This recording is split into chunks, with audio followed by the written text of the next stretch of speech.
अकोल्यात झालेल्या भांडणात एका तरुणानं एका वृद्ध महिलेला जीवे मारण्याची धमकी देत अश्लील कृत्य केलं। यावर महिलेनं प्रतिकार करण्याचा प्रयत्न केला।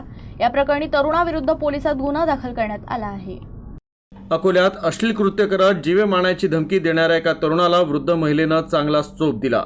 ही संपूर्ण घटना घराबाहेरील सीसीटीव्ही आणि मोबाईल कॅमेऱ्यात कैद झाली। या प्रकरणी गंभीरतेनं दखल घेत खदान पोलिसांनी गुन्हा दाखल केलाय। अकोला शहरातील संतोषनगर इथं ही घटना घडली। या प्रकरणी आरोपी अतुल भांगे विरोधात विरेभंगासह इतर गुन्हे दाखल झाले आहेत। मी दारात उभी होती, तो अतुल भांगे तिथं आला आणि मला शिवीगाळ केली। शिवीगाळ करून पुढे गेला। मी त्याच्या मागे थोडी गेली आणि त्यानं मला गेटच्या बाहेर येऊन शिवीगाळ केली। खूप खूप घाणारड्या शिव्या दिल्या आणि मी म्हणाली, बाळा मला शिव्या देऊ नको। तरी मला म्हणाला, तू तुझ्या बापाचा रस्ता आहे का? आणि मग त्यानं माझा हात पिरगाळला आणि मला त्यानं म्हणजे एकदम शिवी देऊन हात आणि विनयभंग केल्यासारखं त्यानं मला केलं। मग मी त्याला गोटा मारायचा उचलला।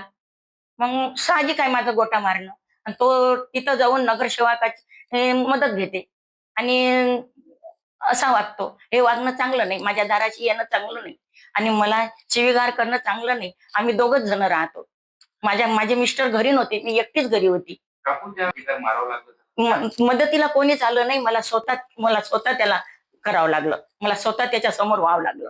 पोलीस स्टेशन खदान हद्दीमध्ये एक महिला आहे। त्या महिलेने तक्रार दिली की तिच्या सुनेचा भाऊ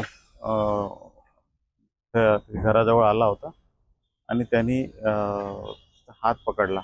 अशा तक्रारीवरून, त्या महिलेच्या तक्रारीवरून आपण विनयभंगाचा गुन्हा त्याच्यावर दाखल केलेला आहे। त्या आरोपीवर आपण योग्य कारवाई करण्यात आली असून सदर गुन्ह्याचा पुढील तपास सुरू आहे।